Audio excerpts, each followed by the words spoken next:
there any further discussion? Yes, sir.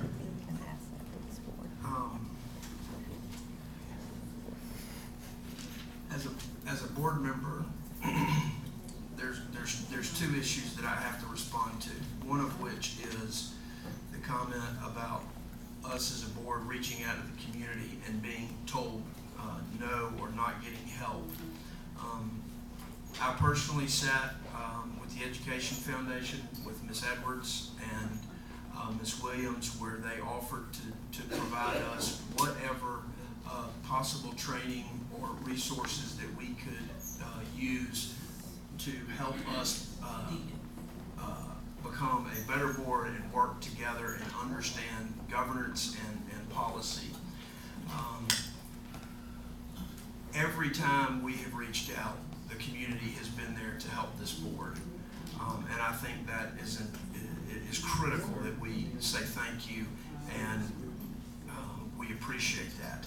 Secondly, as a board member, I do not understand how there is anything more important for us to do than to evaluate the only person that we are responsible for hiring.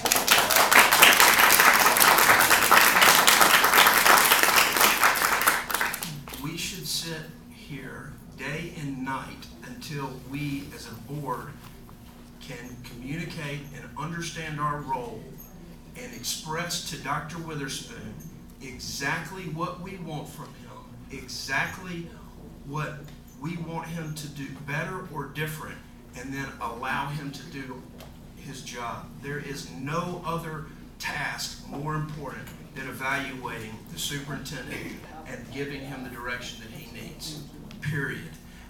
And I would ask that our board, one, take the pick which one of the resources that we want to use, whether it's the state, whether it is an outside organization, but we as an entity must begin to work together and figure out how we can communicate. Second of all, we absolutely owe the superintendent the professional courtesy to tell him what and why, and I would ask that we do that today.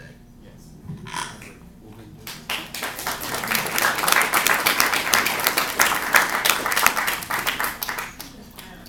Ms. Wine, go ahead. During the discussions with the first motion and with the substitute motion and then with this one, several issues were raised. And one is that no one had helped Ms. Edwards in her quest to get help for the board. And I stand here as a board member. She said she had reached out to every board member, so I must not be one of the ones because she has not. But I do know that I put out a request for training, team building for this board because that's. Ms. Wayne, let's give you the cut. We'll be here all night. No. Well, you know, you always want to cut me off. Go ahead, folk, but you let other folk talk. Go ahead. Okay, thank you. Put out 3, and I got 3 requests. I mean, 3 proposals back, and they were rejected by this board, the same people who said that they want help. Also, the next issue was that something was of such urgency and such an emergency that a special call board meeting was called, and that board member asked for why, and we haven't been told that yet. The next thing I would say is that we as a board have not only the responsibility, but we owe all the citizens of Birmingham to conduct the business of this board, of this entity.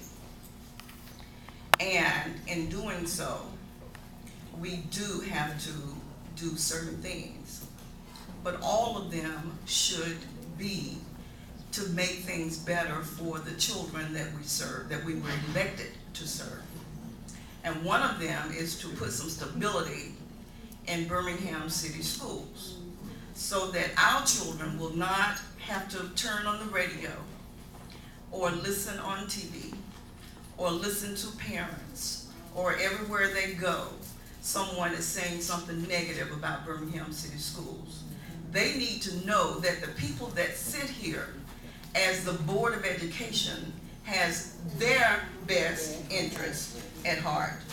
And in doing so, it is our responsibility to put some stability in and make sure that the work that they are proud of, because we've been out talking to children, we've been out talking to teachers, and they are pleased that they can walk, that Dr. Witherspoon can walk in school and they can run up to him and say, hey, Dr. Witherspoon. We've heard that. So, you know, all this grown folk stuff about we can't communicate with them and then everybody else can, something's not right here. We need to look at ourselves. And one of the first things we should do while we're talking about evaluating him is evaluating ourselves.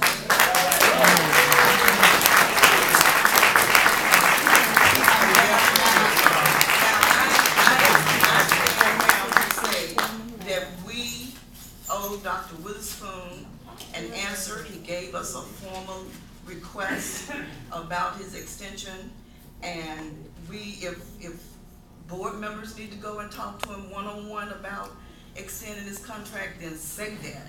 Whatever it is that it takes for us to extend this man's contract so that we can go on and do what we're elected to do, then we need to do that. Mr. Ms. Mayor, Evans, go ahead. thank you. I mean, in response to the two board members that just finished talking, first of all, I said I can only speak for myself. I said that I would not speak for this board. Second of all, did it happen? You said that the community helped, they respond. The point is did it happen? Third of all, you said I didn't talk to you, Ms. Wine. Ms. Wine, you're the first person that I started talking to on this board. The first. I put all of my trust in you, Ms. Wine, and I was severely cut.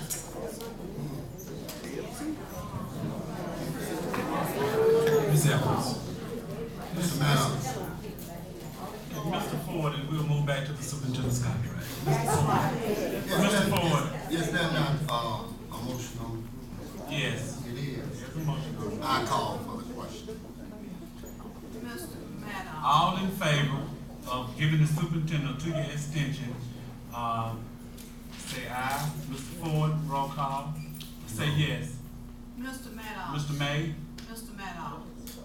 A matter of this Miss magnitude. Williams, we are both. We called for the question. We have allowed you to talk for 15, 20 minutes.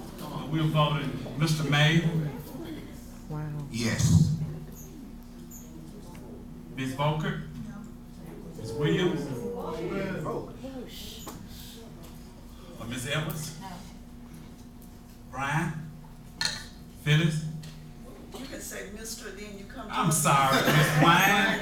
I'm sorry, Ms. Wine. I'm sorry. I get it right. Yes. Mr. Belcher. Mr. Maddox, no. Wow. Say hello to the state takeover. Yes, ma'am. We never had any Ms. discussion. Williams, you are over that committee, the evaluation committee. You reached that deadline, you had your meetings, you made your reports, and we are moving forward. We've already voted. Moving to the next item on the agenda.